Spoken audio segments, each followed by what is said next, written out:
nos ayuden a salir de esta situación que sacude al país. Es por eso que hoy hacemos contacto con Eduardo Berens, vicerrector de la Universidad de los Andes. Bienvenido a Noticias Caracol Ahora, vicerrector, ¿cómo está? Buenos días, Daniela. Un saludo para ustedes y para toda la audiencia. Muchas gracias por aceptar esta invitación. Vicerrector, desde su posición, ¿cuál es el análisis que hace a lo que está ocurriendo en las últimas semanas en Colombia? Sí, tal vez lo primero y seguro en un mensaje que es repetitivo, pero que quizás no debemos dejar de repetir e insistir, es reiterar este llamado a la no violencia de cualquier origen y de cualquier naturaleza. La violencia deslegitima completamente la protesta y también complica la labor legítima del Estado. Entonces, lo primero es eso, repetir y unirme a esas voces de tantos. La violencia no resuelve nada, jamás va a ser la solución. Y en este caso, pues entonces, ojalá las marchas y las protestas puedan seguir adelante sin recurrir a esto. Número dos, yo creo que es fundamental entender que la causal de la protesta es estructural. Esto no es una coyuntura, esto no fue un proyecto de reforma fiscal que fue fallido. Es un tema mucho más grande que ese, y entender que es un tema estructural nos ayuda a entender que las soluciones también son de fondo. Esto no es conciliar que le cambiamos 3 artículos a un proyecto de ley o que si pasamos este proyecto a otro. Esto es una cosa muchísimo más compleja, inmersa, por supuesto, en la crisis económica derivada de la pandemia, en el altísimo desempleo que hay entre nuestros jóvenes, por supuesto, el desencanto que hay con el gobierno nacional ya para un sector importante de la población, la característica que estamos en un año preelectoral. Entonces hay que entender, yo creo que hay que entender eso para poder hacer un diagnóstico concreto. Lo tercero, yo creo también fundamental, es que hay que separar los actores que están siendo protagonistas en las protestas y en los desmanes.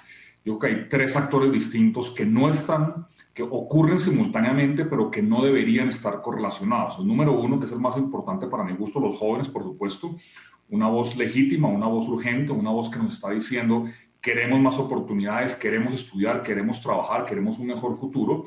La mayoría de la protesta y los números seguramente están allí.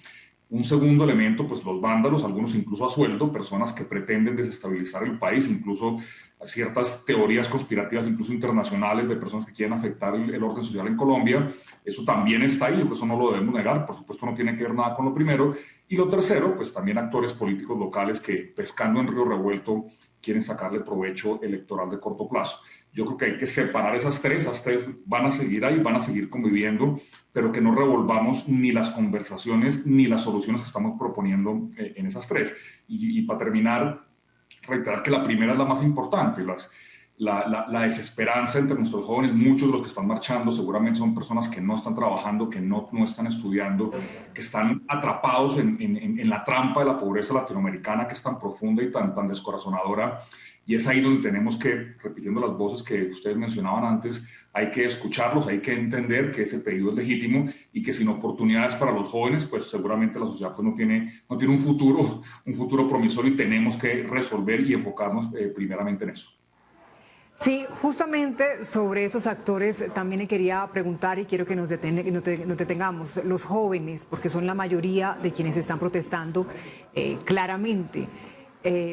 Es una sensación de inconformismo generalizada, pero también es una falta, digámoslo así, de confianza en las instituciones, en el gobierno.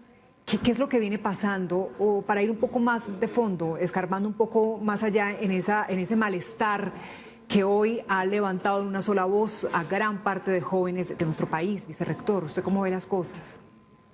Sí, yo creo que otra vez hay tres elementos en juego. El primero es, ahí de hecho esto es un fenómeno internacional, no sé llamarlo mundial, pero sí internacional. Hay un fenómeno antiliberal muy fuerte en redes sociales de desconfianza y de rechazo hacia las instituciones entre la gente joven, en parte pues por todos los problemas de inequidad que tiene una sociedad como la nuestra. Pero repito, no solamente un fenómeno colombiano en donde, insisto, las nuevas formas de comunicación se vuelven potenciadores de un mensaje muy negativo de que, hay que estar en contra de todo lo que huele a institucionalidad. Todo el que está en situación de poder lo está haciendo mal. Entonces, este fenómeno, que repito es mundial, es parte de este elemento y por supuesto afecta a lo que está pasando en Colombia, por un lado. Por otro, pues yo sí creo que el gobierno actual no se ha logrado conectar con las necesidades de un sector de la población, en particular los jóvenes. Y entonces ese no actuar articulado y ese no estar conectado con las necesidades, con el discurso que quieren escuchar, con las promesas que quieren escuchar, tantos ejemplos, perdón, menciono uno solo, la discusión sobre el glifosato. Pues eso es una discusión complejísima que pues no es objeto de esta conversación, pero pues eso no cae bien tampoco, sobre todo entre la gente más joven. Entonces, esa desconexión del gobierno actual con los deseos de los jóvenes, sumado a esta crisis internacional de antiliberalismo. Y para completar el cóctel, pues la crisis económica evidente, pues eso no es culpa, eso es una coyuntura asociada con la pandemia. 1 de cada 4 jóvenes hoy en día está desempleado en el país. Hay muchos que no tienen acceso a educación superior de calidad. Entonces, ese sentimiento de no futuro, yo lo mencionaba, yo escribí una columna en estos días en la revista Semana y yo ponía esta estadística que además la conocen las diferentes organizaciones de banca multilateral, han hecho análisis como esto. En un indicador de movilidad social es, si uno nace en una familia vulnerable, uno cuánto se demora en salir adelante y en, por ejemplo, alcanzar ser clase media. Si uno nace en el 10% más pobres de su sociedad, ¿cuántos años se demora en llegar a ser el ingreso medio? Y la estadística en colombiana es absolutamente aterradora. Según lo que está analizado allí, es un colombiano que nazca pobre tarda 10 generaciones en llegar al ingreso medio. 10 generaciones. Eso significa que si yo nací en una familia vulnerable, estoy absolutamente condenado a la trampa, a la pobreza, yo y toda mi descendencia. Entonces, si uno tiene 23 años, por decirlo de alguna manera coloquial, y se da cuenta de eso, alguien le explica eso, o uno cae en cuenta de eso, pues, lo decía yo mismo seguramente también estaría primero en las protestas, porque la trampa de la pobreza no es culpa de las personas, la trampa de la pobreza es culpa de la sociedad, o es responsabilidad más bien de ese ordenamiento y de cómo funciona la sociedad y cómo funciona el Estado. Sí, pues yo diría que quedamos aún como más desesperanzados, digámoslo así, con ese ejemplo que nos da y con esos números. Son aterradores, vicerrector, pero no podemos negar, es una realidad. Y también resalto dentro de lo que nos acaba de decir, de esa reflexión, la palabra desconexión. Es el común que encontramos también en muchas entrevistas con los jóvenes, y no solo con los jóvenes, con todas las personas que también están viviendo este día a día de carencia, de crisis, de tantas dificultades. Pero ahora el punto es, ¿qué hacer entonces? ¿Cómo lograr poco a poco esa conexión? ¿Cómo encontrarle solución a estos difíciles días, vicerrector? ¿Qué hay que hacer desde su perspectiva?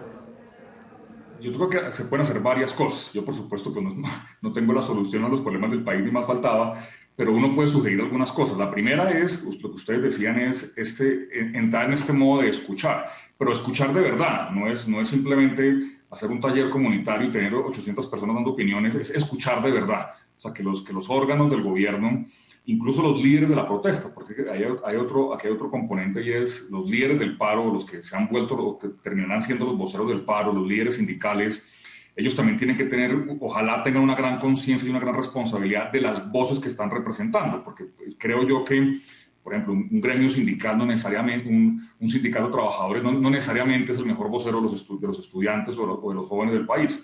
Entonces, que haya un sentido de responsabilidad y de grandeza muy grande de quienes terminen siendo los voceros, por un lado. Por otro, el gobierno, pues, que escuchen y que se escuchen mutuamente. Los voceros también tienen que escuchar al gobierno.